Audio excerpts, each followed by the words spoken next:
Olá pessoal, tudo bom com vocês? Então no vídeo de hoje do Momento Aquicultura, vamos falar sobre algumas características das principais espécies cultivadas e seu desempenho. Então vem comigo e acompanhe até o final.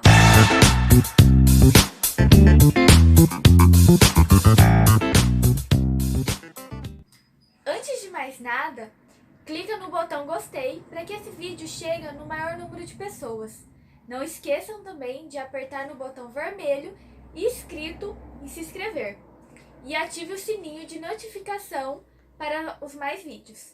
E pessoal, não deixe de seguir as nossas redes sociais do Momento Aquicultura. Então vamos lá no assunto que a gente disse que é o de hoje, né? Que é as principais espécies cultivadas e seu desempenho, como que a gente deve fazer para ter um melhor cultivo dessas espécies. Então, a primeira que vamos falar é a mais produzida no mundo, que são as carpas, né? As famosas carpas. Então, seu aspecto de característica é o que? Elas são de corpo cilíndrico, achatado lateralmente, e elas podem ter escamas ou não, né? Ser revestidas por escamas.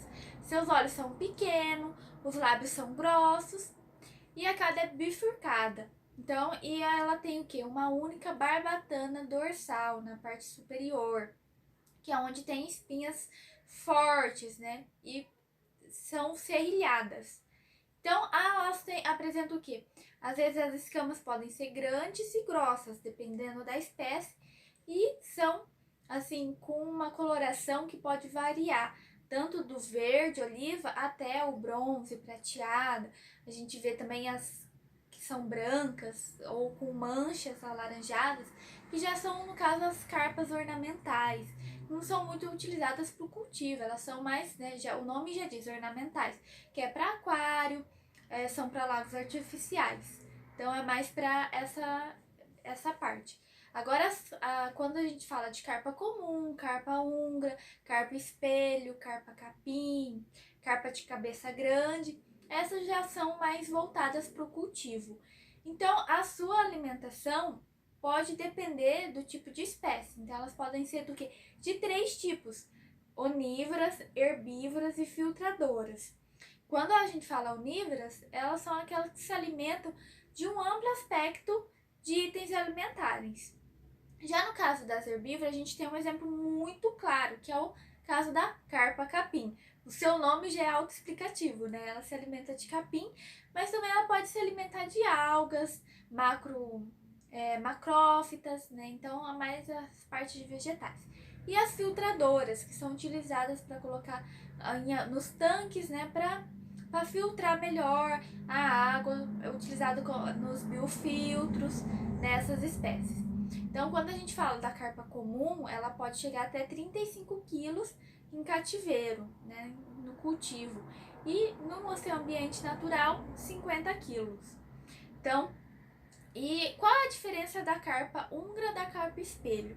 Então, aqui do lado tem uma carpa húngara e aqui do outro lado uma carpa espelho, onde a gente vê as características delas já bem claras. A carpa húngara, ela tem escampo todo o seu corpo, né? E é uniforme. Já a carpa espelho, o que que acontece? Ela tem escamas só na parte dorsal, na parte superior, né, do seu corpo. E elas não são uniformes, tem a escama menor, grande, então ela não tem uma qualidade ali, um padrão de escamas, né? E quando falamos em parâmetros de qualidade de água para cultivo, então quando a gente se fala de carpa húngara, carpa espelho e a carpa comum, ela precisa de um conforto térmico de 23 graus a 30 graus. Então ali é o ideal para o crescimento dela, para um ciclo perfeito. Mas ela suporta temperaturas inferior a 23 graus e superior a 30. Então, a inferior a 23, ela pode chegar até 0 graus. Se a água tiver 0 grau, ela vai estar ali, né? Ela não vai estar se alimentando, mas ela vai estar sobrevivendo. E chega até 40 graus, ela também consegue sobreviver. Mas lembrando novamente, conforto térmico de 23 a 30 graus no crescimento ideal para ela. E o oxigênio dissolvido tem que ser acima de 3,5 miligramas por litro. pH, o ideal é 7,4. Mas ela não suporta menos que isso? Suporta sim. Ela suporta de 4 até 9. Mas lembrando, o ideal 7,4. E a carpa capim? A carpa capim já é uma espécie de clima tropical. Então, o que acontece com ela? Ela vai suportar temperaturas de 15 graus a 32.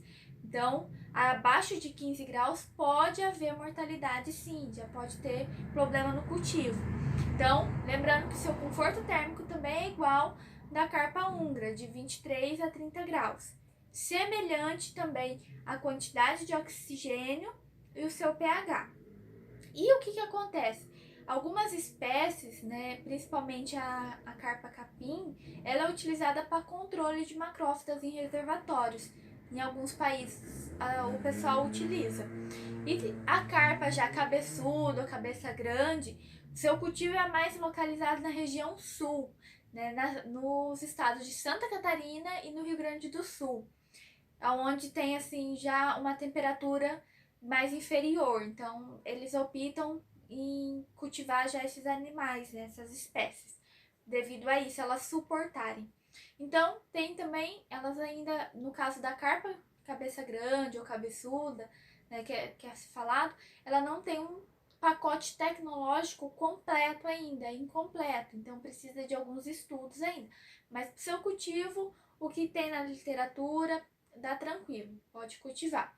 Principalmente, né, a gente sabe que no Rio Grande do Sul, eles utilizam o quê? Viveiro de 40 por 10, né? 40 metros de comprimento por 10 metros de largura, com uma profundidade de 1,20 m. Nada mais do que isso. Não vem com essa loucura de 2 metros. Pra quê? Não, para carpa é 1,20 m. Perfeito. E ela é comercializada como? Inteira ou sem cabeça ou viscerada.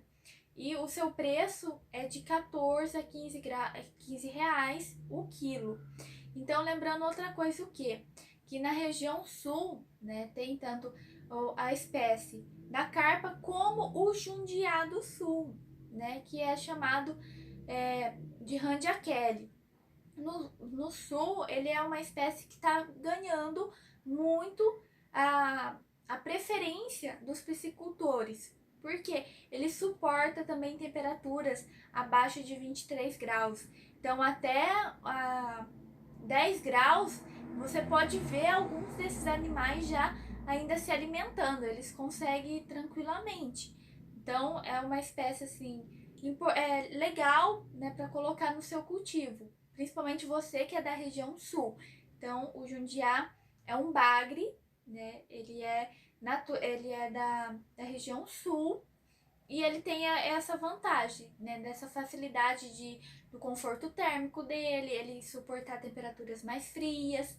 Então, só tem que tomar cuidado com o parasito, né? Tanto para o jundiá contra outras espécies. Sempre ficar de olho na hora de tratar, na hora do trato, né? Você dá uma olhadinha nesses animais, como que eles estão, que hora que eles sobem para se alimentar. Sempre ficando de olho se não tem alguma alteração na sua coloração, algum machucado, né? Então você tem que ficar de olho nisso. E a outra espécie que eu também venho falar, ela é já mais cultivada na região norte, que é o tambaqui. Ele é nativo da bacia amazônica e a bacia amazônica ela engloba outros países. Então, esse peixe ele também pode ser chamado de outro nome. Então, ele pode ser chamado de gamitana ou cachamana, tanto na Colômbia quanto na Venezuela. E quando ele é convertido para o inglês, ele é chamado de black pacu. E o tambaqui, ele é o segundo peixe de escama, né? O segundo maior peixe de escama de água doce da América do Sul. Ele só perde pro famoso e monstro do pirarucu, né? Então, ele é o segundo. E ele apresenta também um corpo, o que? É achatado, é alto, ele é do grupo dos peixes redondos. Ele é um dos principais representantes. Então, ele tem a boca projetada, ela é pequena e tem dentes. É um peixe que tem que tomar cuidado, senão ele vai te morder. E ele também tem, dentro da sua coloração, ele é geralmente pardo na metade superior e preta na metade inferior da água. Então, por que isso? Às vezes essa parte inferior ela pode ser alterada por conta da qualidade de água, que daí influencia na sua coloração desses animais. E ele é muito apreciado na região norte, né? Principalmente quando é o tambaqui aberto, né, assado, ou a famosa costelinha. Quem não experimentou tem que experimentar. Não pode ficar sem experimentar, que é uma delícia. E também ele apresenta o quê? Dimorfismo sexual dentro de crescimento e peso. E o que seria isso? As fêmeas crescem mais que os machos. Então tem que optar em colocar fêmeas no seu cultivo, por conta disso, que ela vai apresentar um crescimento maior, um peso maior em comparação aos machos. Então, preferência colocar o quê? 100% só fêmeas, né? Para você ter uma lucratividade maior do seu cultivo. E ele também tem seus híbridos, né, que é famoso do tambaqui. E eles surgiram quando? No final da década de 70. E eu venho perguntar para vocês sabem como que surgiu os híbridos? Então, os híbridos surgiu por conta do quê? Pesquisadores do sul do Brasil foram para o norte conhecer. E lá conheceram o famoso tambaqui. E eles viram que o tambaqui ele tinha um potencial econômico, as condições zootécnicas dele eram sensacionais. E pensaram no quê? Vamos levar então o tambaqui para a região sul, né? Vamos levar ele para nós também, para a gente cultivar ele lá. Mas o que aconteceu trazendo esse peixe para cá? No período de inverno, eles paravam de crescer. Daí vinha aquele problema, né? Que abaixava a temperatura, né? A temperatura ideal dele, o conforto ideal. Esses peixes paravam, começava a ter mortalidade no cultivo e tudo mais. Então, os pesquisadores pensaram no quê? Na utilização dos híbridos, né? Um peixe o quê? Mais adaptado a temperaturas frias, como é o caso do pacu. Então, juntaram o quê? O tambaqui com o pacu. No caso, quando tem esses cruzamentos, eles sempre vão ter um intuito, né? Ou para melhorar o crescimento, ou para até, no caso do tambaqui, era para quê? Para melhorar o crescimento no período do inverno, era bem específico, porque tinha mortalidade, esses peixes paravam de crescer e trazia prejuízo para o piscicultor. Então, quando se junta, no caso, a gente sempre tem que colocar o nome da fêmea primeiro. Então, pegaram a fêmea de tambaqui com o macho de pacu e formaram o quê? O tambacu. Que daí eles já tinham o quê? Uma tolerância melhor às temperaturas frias. E também tem outros híbridos, né? Que a junção de outras espécies. E quando a gente fala no tambaqui específico, o seu parâmetro de qualidade de água é o quê? O oxigênio de 3 miligramas por litro. Então aí a gente já vê uma diferença em relação à carpa, quanto as carpas necessitam mais de oxigênio do que o tambaqui. A temperatura dele é de 25 a 30 graus, o seu conforto térmico. Então, sabendo que abaixo de 17 graus já vai ter alta mortalidade. Então, você tem que ficar de olho sobre isso por conta de qual região que você mora. Se é favorável ou não ter essa espécie. Porque se você mora na região sul, vai ter problema. Então, você procura já uma espécie, né, como o pacu ou o tambacu, que ele aguenta uma temperatura inferior, né, comparado com o tambaqui, onde tem variações, tem período de inverno maior. E quando a gente fala de ciclo de cultivo, né, se ele está lá dentro do seu conforto térmico, o tambaqui ele dura de 8 a 12 meses. E com esse período de 8 a 12 meses, quantos quilos que eu vou tirar no final? Então ele pode variar de 1 quilo a 2 quilos. Então com 8 meses você pode tirar 1 quilo e com 12 meses 2 quilos. Já no caso da região norte, eles gostam desse cultivo, né, esse ciclo de cultivo ser um pouco mais longo, ser de 12 a 18 meses, né, para tirar um tambaqui já com mais de 2 quilos. Então, tem que ver isso também, quantos quilos está sendo comercializado na sua região, né, para você não colocar um peixe muito grande e não conseguir ter venda com ele. Então, é melhor às vezes você retirar ele num período menor, né, e ter comercialização desse pescado. Então, a próxima espécie que vamos falar é mais cultivada na região centro-oeste, que é o caso do quê? Dos pintados e os seus híbridos.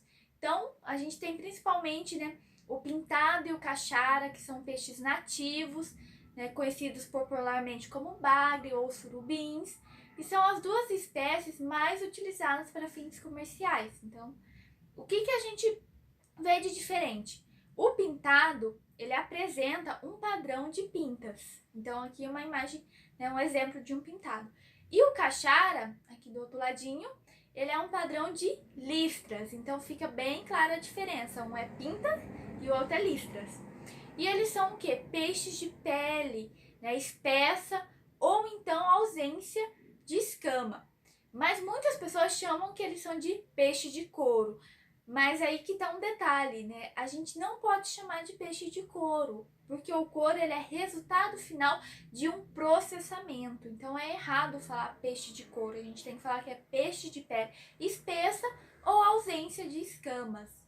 E dentro da distribuição territorial, ele é amplamente no território brasileiro. Então ele é encontrado desde o Nordeste, né, do Brasil até o Norte e a Argentina. Então ele tá todo distribuído.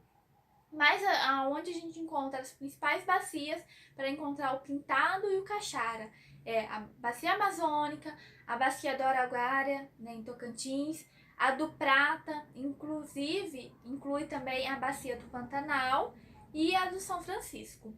Então, são produzidos principalmente, eu já como tinha dito, na região centro-oeste e norte, né? O pintado e seus híbridos são produzidos principalmente.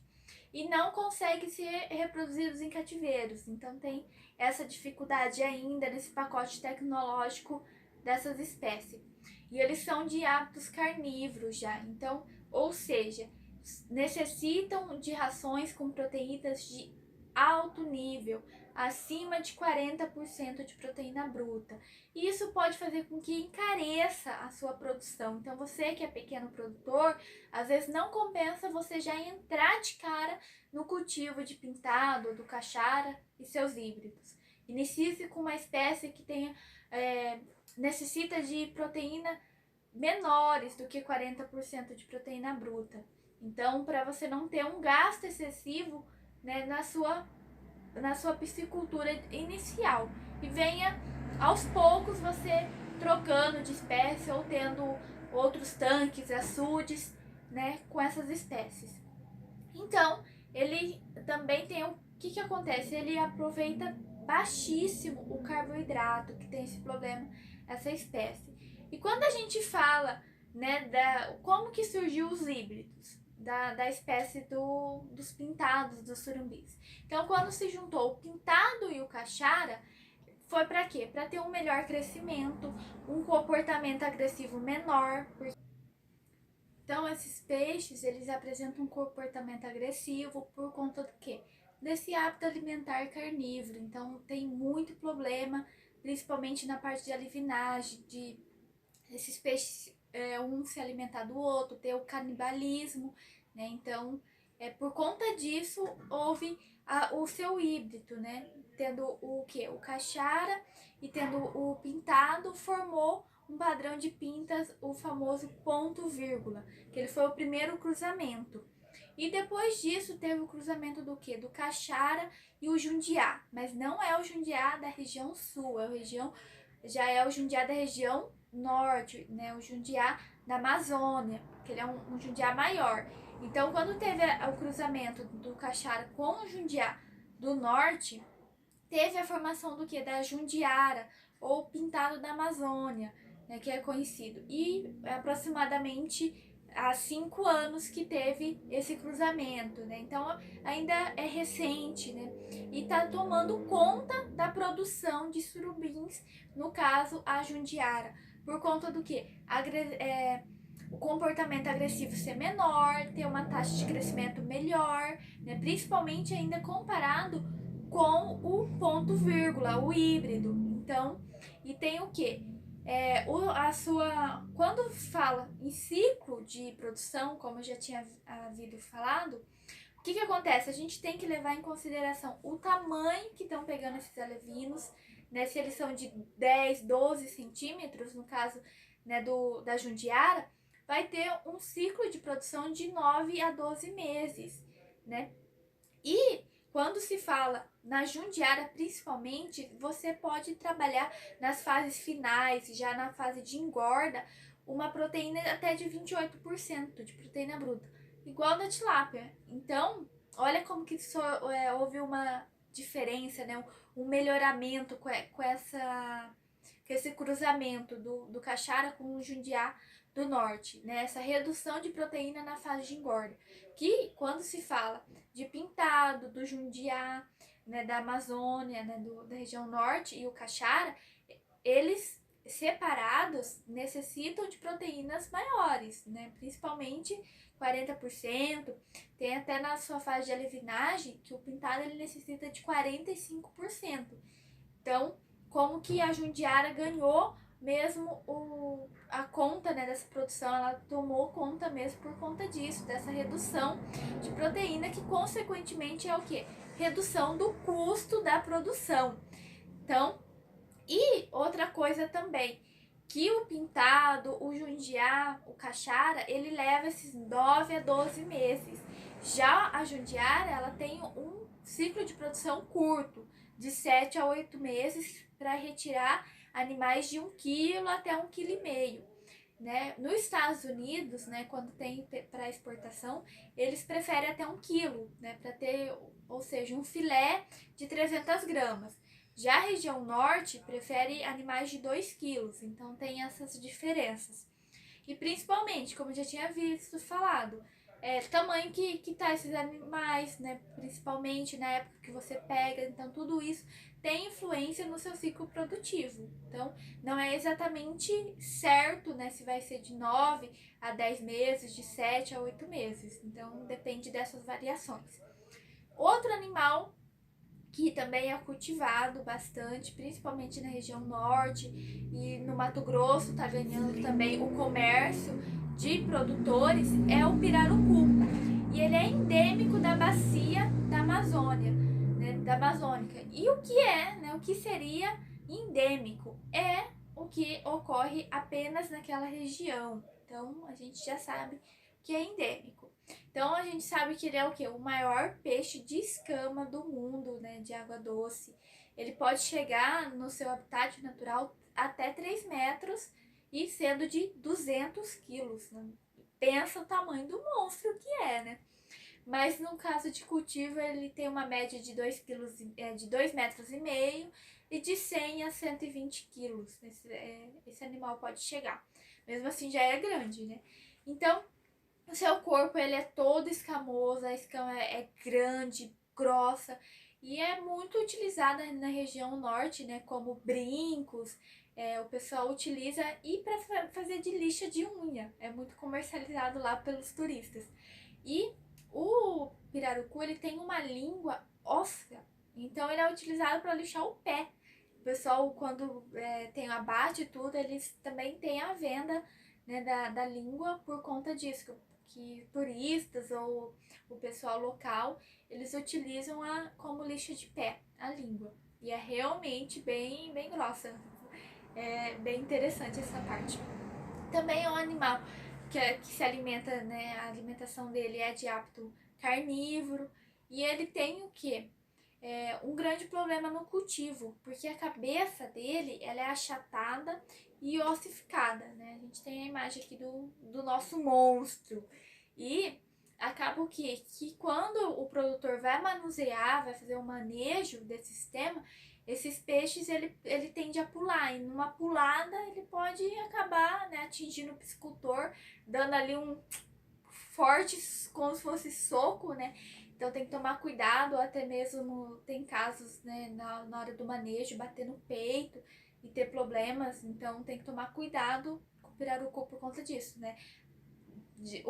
Ele é um animal muito grande, um animal forte e ainda tem essa característica, né, da cabeça ser ossificada, então traz problemas ali, tem que tomar cuidado. E ele é um peixe de respiração aérea, diferente dos outros, que é de respiração branquial. Ou seja, ele sobe na superfície para captar o oxigênio do ar.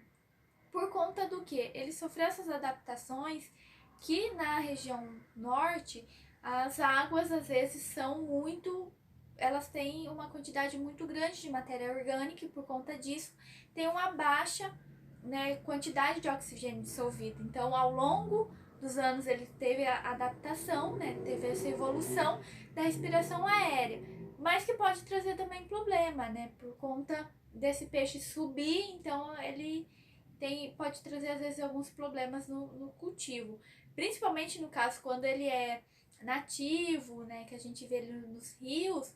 Ele não gosta de rios movimentados, são rios mais calmos, águas mais calmas. E daí acontece muito que esse peixe quase ficou extinto por conta da pesca dele, né? Porque como ele sobe para pegar o ar do oxigênio, os pescadores usavam os arpão. Então, essa virou uma característica assim não favorável para esse animal, né? Quase entrando em extinção. E outra que, para cultivo, ele tem que ter temperaturas num conforto térmico de 24 graus a 37, né? Sendo que o ideal mesmo seria entre 30 a 37, que é perfeito para ele. Abaixo disso, ele já vai começar a sofrer um pouquinho, né? O crescimento vai diminuir, vai ser mais acelerado, então vai ter esse problema no ciclo de produção. Outro detalhe, como ele é um peixe carnívoro, um pouco agressivo, ele necessita de treinamento alimentar. Então ele tem que ser treinado, né, para comer ração nas fases de alevinagem, principalmente, por conta disso, né? Então tem essas dificuldades no cultivo dele. E em 12 meses ele pode chegar a 10 quilos. Então, dependendo, né, da temperatura, da região que você está querendo cultivar o pirarucu.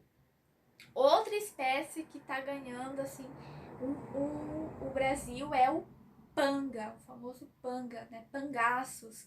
Ele é a terceira espécie mais cultivada no mundo. Ele superou o salmão, né? Vocês podem acreditar nisso. E ele veio da onde? Ele é originado da Ásia, né? Ele é um peixe de escama e ele tem o quê? Na verdade, ele não é um peixe de escama, fazendo uma correção. Ele tem ausência de escama, ele é um peixe de pele espessa, né? E ele acontece o que? Ele lembra muito um tubarãozinho, né? Uma imagem dele. E daí, em cativeiro, o peso máximo já comprovado foi de 6 quilos a 7 quilos desse animal, com um comprimento de 80 centímetros. E ele só foi liberado, a produção dele, em 3 estados no Brasil, sendo Rio Grande do Norte, São Paulo e Sergipe. Porém, existe, né, várias regiões que estão produzindo o panga. Inclusive, estão se destacando até nessa produção, que uma dessas regiões é o Maranhão. Mas lembrando que ele é liberado apenas em 3 estados, né? Por conta dele ser da Ásia, ainda não tem muitos estudos, né, de como que é esse animal, se ele pode trazer sérios problemas, se ele vir acontecer o que? Dele entrar nos rios, então não sabe o que pode causar futuramente, né, a longo prazo, de acontecer essa espécie exótica entrar no rio. E ele foi como? Ele foi produzir, a reprodução dele foi induzida no Vietnã lá em 95, né, que começou. Antes de 95 tinha a produção do panga, sim, no Vietnã, mas eles faziam o que? A captura desses animais e daí faziam a sua produção, né, a produtividade. Então, a partir de 95 conseguiu reproduzir ele. Então, e em 2009 ele foi aprovado a importação para consumo no Brasil, né, em 2009, e depois, posteriormente, começou a sua produção no Brasil, que vem se destacando. E ele trabalha com o quê? Temperaturas de 26 a 30 graus, né, oxigênio dissolvido acima de 3 miligramas, né, para ter um conforto, porque ele é um peixe facultativo, que é o quê? Quando falta oxigênio dissolvido na água, ele vai subir para pegar do ar. Mas não é bom chegar nesse nível, porque isso faz com que o animal acaba sofrendo. Então, ele precisa estar no seu conforto. Lembrando sempre o crescimento. Conforto, tanto de temperatura, oxigênio, pH, tem que estar ali balanceado, né? Tanto também a porcentagem de proteína bruta, ainda mais se for digestível, melhor ainda para aquela espécie. Tudo isso vai influenciar o seu crescimento e ter uma melhora no final, né? Vai ter um custo-benefício assim legal. Então, voltando no nosso panga, o pH dele é de 7 a 8, né? E no caso das rações tem que ser de 32% de proteína bruta. E o peso comercial varia de 1 kg a 1,20 kg, 1 kg e 1,3 kg, né? 1 kg é mais ou menos assim, não chega a ser 1,5 kg. E é num período de 6 a 7 meses. Então ele tá ali brigando, né, com a nossa queridinha da tilápia do Nilo. E daí, claro que ela é a nossa próxima, né? A nossa famosa queridinha que ela não poderia jamais de ser comentada, até porque ela é o peixe mais produzido no Brasil, né? Então, é a nossa tilápia do Nilo, nosso carro-chefe do Brasil em produção. Claro que eu deixei por último ela, né? Porque a gente sabe que ela é oriunda da bacia do Rio Nilo, por isso que vem o nome, né? Tilápia do Nilo, que é no leste da África. Então, ela foi exportada como seja um peixe exótico, como o panga. Mas lembrando também que se a gente retirar o pirarucu lá da Amazônia e trazer, por exemplo, para o Paraná, ele é um peixe exótico, porque ele não é da região, né? Então, ele é endêmico da região de lá. Então, lembrando que exótico não é apenas importado fora do Brasil, e sim fora da sua região, da sua bacia de nativa. Então, que fique bem claro o que é um peixe exótico, tá, gente? Não é apenas os importados. Então, voltando a falar da nossa queridinha maravilhosa, né? Nosso carro-chefe de sempre. Por que a nossa tilápia do Nilo é tudo isso? Porque ela teve o quê? Melhoramento genético. Lembrando do quê? Das nossas 8 dicas infalíveis, né? Da hora da escolha da espécie. Ela tá lá, dentro daquelas 8 dicas, sim. Então, se você não assistiu esse vídeo, segue o link aqui para você assistir, na hora de você escolher a sua espécie ideal. Então, dentro desse melhoramento genético, o que aconteceu? Ela apresenta um crescimento acelerado, uma ótima relação de custo-benefício, qualidade da carne é alta, né, por conta dela não ter aquelas espinhas intramusculares, né, porque se vamos comparar igual com o tambaqui ou com o pacu, eles têm a espinha, né, que daí a gente comercializa a costelinha dele, mas não é todos que gostam, né, no caso a sua comercialização não é tão alta quanto o filé de tilápia. Então ela tem também o que? Tolerância em cultivo de alta densidade, também apresenta uma tolerância em ambientes diversos, né, estressantes, a bichinha vai com tudo, não tem problema algum. Ela pode ser produzida tanto em água doce quanto em água salobra, então ela não tem esse problema, ela tem essa resistência, tem também resistência a doenças, então olha o quanto que ela é, por que será que ela é essa queridinha, né? Tá tudo explicado. Como, né, tem o seu pacote tecnológico mais do que completo, então a sua temperatura é de 25 a 30 graus, né? Sendo que a temperatura ideal dela seria uns 26 graus até uns 28, assim, é ideal, ela vai ter uma produção acelerada, legal ali. Lembrando que ela também tem dimorfismo sexual, mas diferente do tambaqui, no caso, os machos crescem mais e ganham mais peso do que as fêmeas, por conta da reprodução, né? Que as fêmeas de tilápia, elas acabam guardando as suas ovas na boca, então isso ela não vai se alimentar por um grande período de tempo.